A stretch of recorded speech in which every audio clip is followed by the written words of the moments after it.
Vamos a empezar con el ejercicio 1, en donde nos dice que Argentina y Brasil son grandes socios comerciales, entonces nos interesa conocer el tipo de cambio real y la paridad de poder adquisitivo que tienen estos países.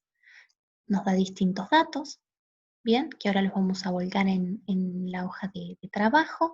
Nos pide que computemos el tipo de cambio real, el tipo de cambio paridad de poder adquisitivo y determinar qué ocurre, digamos, con esta afirmación, si es falsa o si es verdadera. Además, ver qué ocurre si se deprecia la moneda. Vamos a ir resolviendo cada uno de estos incisos, ¿sí? Los socios comerciales son Argentina y Brasil, entonces, el tipo de cambio nominal, que lo notamos con una letra E minúscula, ¿sí? Que siempre son pesos divididos reales. Esta es la unidad de medida. ¿Sí? Cuando hacen kilómetros por hora, acá tenemos pesos sobre reales, pesos por reales, es 6. O sea, con 6 pesos se compraría un real. El precio del Big Mac en Argentina es de 120 pesos y el precio del Big Mac en Brasil es de 12 reales. Para calcular, como pide el inciso A, el tipo de cambio real, tienen que saber que la fórmula siempre tiene esta forma.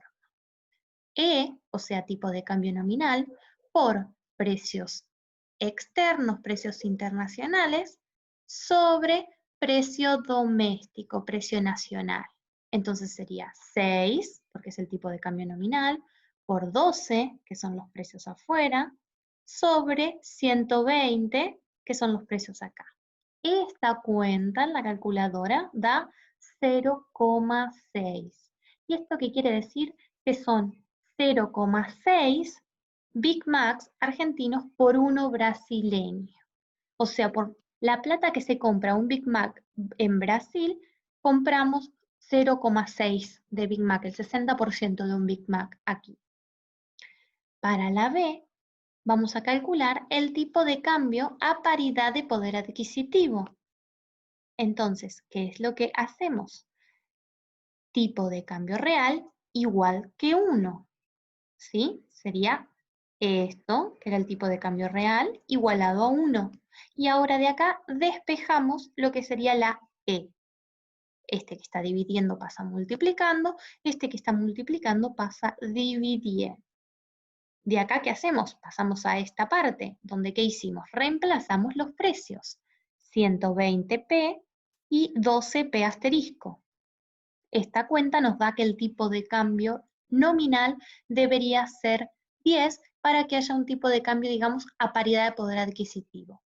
¿Qué quiere decir esto? Piénsenlo en este caso. Vamos al inciso A de nuevo.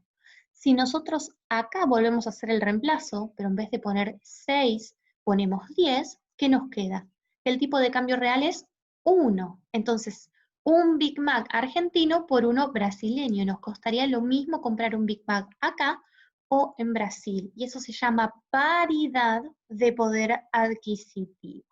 Esa sería como la explicación. Vamos al C ahora. En una economía donde existe el libre comercio, el tipo de cambio ajusta hasta que se igualan los precios en 3 países. Esta afirmación es falsa. ¿Por qué? Porque en todas las economías existen bienes que son no transables, o sea, no se pueden intercambiar de un lado al otro. No puede haber un comercio internacional de estos bienes. Entonces, los bienes domésticos y extranjeros no son sustitutos perfectos. ¿Por qué? Porque no puedo elegir libremente cierto bien de otro país a cambio de alguno que tengo acá, porque tal vez no se puedan intercambiar. Estos se llaman bienes no transables.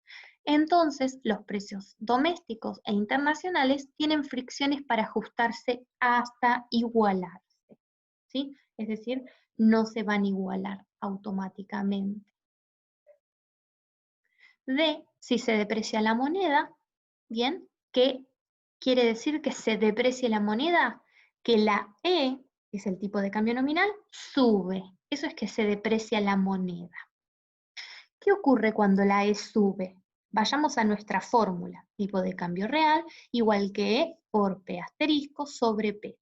Si la E sube, y los precios están igual, porque no nos está diciendo el enunciado que pasa más nada, el tipo de cambio real sube en la misma magnitud que subió E.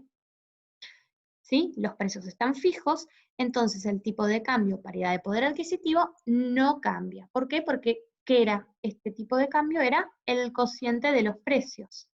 ¿Sí? Y si ambos están fijos, bien, si el efecto de la depreciación no se trasladó a los precios para nada, los precios no cambian, entonces el tipo de cambio paridad de poder adquisitivo no cambia. Decir depreciación es similar a decir devaluación. Más adelante aprenderán bien las diferencias entre estas dos cosas, pero para este ejercicio es lo mismo. Este aumento en E, ¿sí?, puede motivar aumentos en precios. Esto va fijo, dijimos, pero tenemos tres opciones. Esta es la primera, que no haya ningún aumento en los precios. La segunda es que haya un completo traslado a precios. Y la tercera es que haya un traslado incompleto a precios. Con un traslado completo a precios, ¿sí?, que vemos el aumento de E hace que los precios internos aumenten en la misma magnitud. Entonces, si el numerador aumenta en una magnitud, igual que en la del denominador, el tipo de cambio real no cambia, ¿sí? Pero ¿qué es lo que va a cambiar? Va a cambiar, esto significa variación, el tipo de cambio de paridad de poder adquisitivo. ¿Por qué?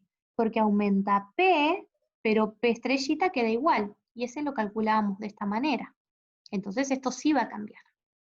Vamos al tercer caso, en donde hay un traslado incompleto de la devaluación o depreciación a los precios. Es decir, el aumento en E se traslada a los precios internos, pero poquito. Ven que en la flecha es mucho más chiquita. ¿Esto qué quiere decir? El aumento en el numerador es más grande que el denominador. Entonces el tipo de cambio real va a aumentar, pero no tanto como aumentaba en este caso, que aumentaba en la misma magnitud que el aumento de E. ¿Por qué? Porque se ve contrarrestado por un aumento un poco pequeño, ¿sí?, de P, más pequeño que el aumento en E. Pero, ¿qué ocurre? Como P cambia y P estrellita no, va a cambiar el tipo de cambio paridad de poder adquisitivo. Entonces intenten aprenderse estos tres casos y comprenderlos, ¿sí? Acá aumenta E, aumenta en la misma magnitud, tipo de cambio real, y la PPA no cambia.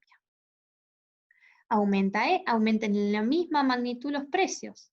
Tipo de cambio real no cambia, pero el tipo de cambio paridad poder adquisitivo sí. Háganse una tablita tal vez con las tres opciones y pongan qué pasa en cada una de las variables, así como lo fuimos hablando para terminar de comprenderlo. Y eso sería toda la respuesta al ejercicio 1.